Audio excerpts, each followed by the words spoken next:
Do you have a very bad cough?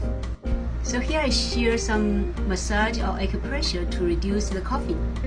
First, use your 4 fingers, massage this area. Curl back, neck, close to your shoulder. Fast, make it warm. 20 or 30 times.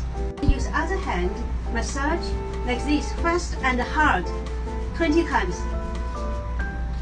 So second, use your right hand, squeeze this area as hard as you can. 1, 2, 3, 20 times. Then use left hand, squeeze this side as much as you can, as hard as you can. 1, 2, 3, 20 times.